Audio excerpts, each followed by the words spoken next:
We are officially in the new year, and new laws are now in effect across San Diego. Fox High legal expert Wendy Patrick is here to break it all down. Glad you can make us understand. 'Cause some of these I'm like, huh? What's the new law? Okay, what's the most surprising out of this list?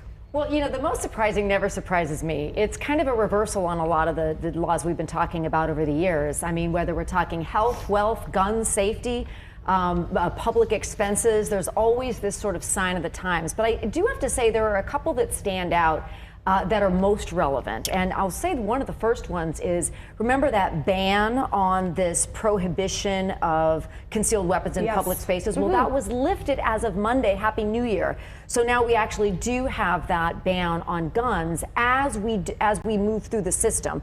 It's being appealed on Second Amendment grounds. There's going to be briefing on both sides.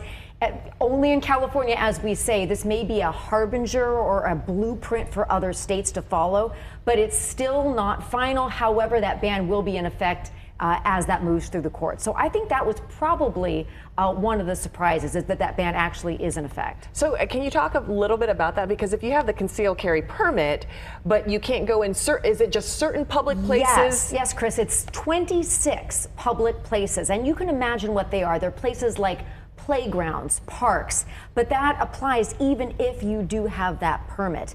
You know, this is on the heels of that case we discussed when the Supreme Court interpreted that law in New York, where they're really looking as to, well, what are your rights if you are a Second Amendment, you know, gun holder, you've done everything right, you've passed all your tests.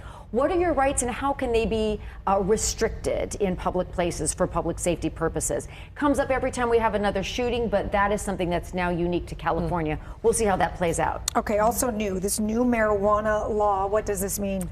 Well, remember, we officially, in 2016, we rolled out the green carpet in California for recreational use. And ever since then, we've been talking about, well, how does that intersect with companies wanting to make sure that its workers are safe? So as of this year, workers can use on their personal time in many professions, not all, that's a caveat that's important, but employers are not allowed to use certain types of drug tests or ask about private personal use of marijuana. Now that is going to be a law that's fraught with exceptions, because you can imagine who's going to be exempt from this. Construction workers, for one thing. You see people operating that heavy machinery, I mean, you would hope that there is nothing in their system and that they didn't use the night before. Federal workers also, remember, they have their own sets of laws.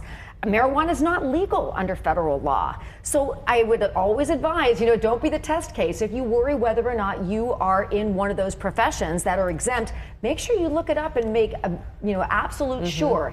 And here's the caveat to that law. This doesn't mean high noon at the office. This means, you know, pot brownies at the potluck. You can't do any of that on office time. This is strictly talking about how much employers can ask or investigate what you do on your private time when it comes not to all drugs, but to marijuana use. Okay. What about a paid time off for employees? Yes, so that's another one, Chris, that's new here in California. Workers will now have 5 days paid leave. That's up from 3. And I mean, the bottom line there is you don't want employees to have to choose between health and wealth. And sometimes it's not even themselves, sometimes it's loved ones. I also have to say another new law deals with bereavement leave with respect to reproductive loss, whether it's miscarriage, other types of issues. There's lots of ways in which California is continuing to reevaluate. That's what I always say. I'm always kind of surprised, but then not surprised, is we're reevaluating what's fair for the workforce and really looking at what kind of leave is appropriate. You may remember we grew up in a day and age where there was no such thing as paternity leave, which of course there is nowadays. So that's sort of the that's one of the reasons that we have so many new laws. By the way, how many new laws do you think we have this year? We talk about this every January. I think I ask you this. There are so many. 30? 890. Oh, I said 30. Oh, now we're talking about 30. like 2 of them right now. Okay, you guys were both. Oh my goodness. Okay, wow. one more, let's get one more in. Minimum wage increase, because this is a big one. This is a big one. Minimum wage increase is continuing to go up, so it's going to be $20 an hour, especially, you know, that's going to go into effect in April. I also have to say, you know, one of the other things that we have to think about that is employers always say that they're not going to be able to afford continual minimum wage increases. And one thing that this year in particular we should probably toss in there is, I'll be the first to probably predict on your show that this may intersect with AI. Artificial intelligence. If minimum wage goes too high, we worry there may be some employers that say, forget it, I'm going to automate. I'm going to replace workers altogether because I just can't afford to pass that kind of a cost on to the customer, nor can we pay it. We're going to see that we can do artificial intelligence. I mean, we've been looking at artificial servers and bartenders for years. How many more ways can they automate to avoid having to pay those rising costs? Especially if now we're going to be saying now you get 5 days a year off paid leave. So. Right. There's almost no point if you're going to raise the minimum wage, but you're losing workers. It's exactly. So it all kind of has to be talked about together. As we do. Oh, Wendy, like you said, we covered maybe 3 out of the 800. What was it? 49, 39? 890. Oh, 90. Oh, I still failed. See? That's okay. Much more than you think. Oh my goodness. Well, thank you so much for being here. Thank you very much. Happy New Year.